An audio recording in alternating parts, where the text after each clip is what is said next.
A Sikh American was brutally assaulted on a street outside Chicago earlier this week.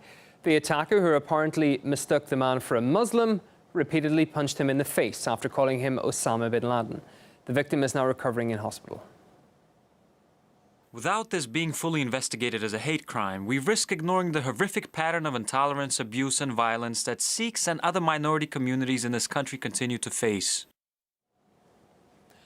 Well, Sikhs have seen a surge in discrimination in recent years, according to the Sikh Coalition, a group set up to defend members of the community.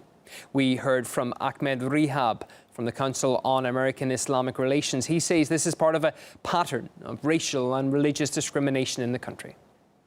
It's a situation in which a person, for no other reason than their physical appearance, is attacked and called Osama bin Laden, a terrorist, go back where you come from.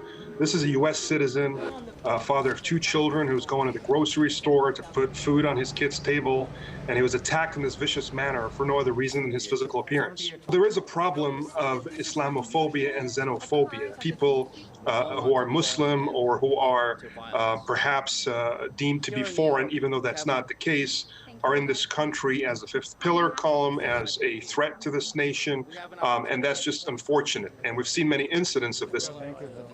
Well, in 2012, a white supremacist walked into the Sikh temple in Wisconsin and opened fire.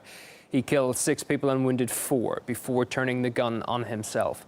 2 years later, another attack took place at a rally in New York City, commemorating that massacre. A truck driver rammed his vehicle into a Sikh American man, calling him a terrorist. The victim was dragged almost 20 meters, but survived. Well, the country has seen a surge in attacks on Sikhs since 9/11.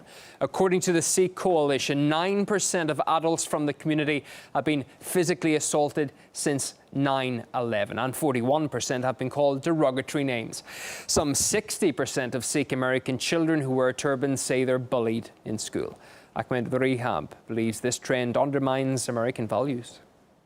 The Sikhs have come out and spoken against these kind of attacks in America. Given our values, this type of behavior is not just an attack against us, but against America itself and the very values it stands for. I would warn against divorcing these types of attacks from the rhetoric that we see out there since 9/11 that demonizes Muslims and religious minorities in a very irresponsible manner, failing to differentiate between the select few that are bad and the overwhelming majority that are good.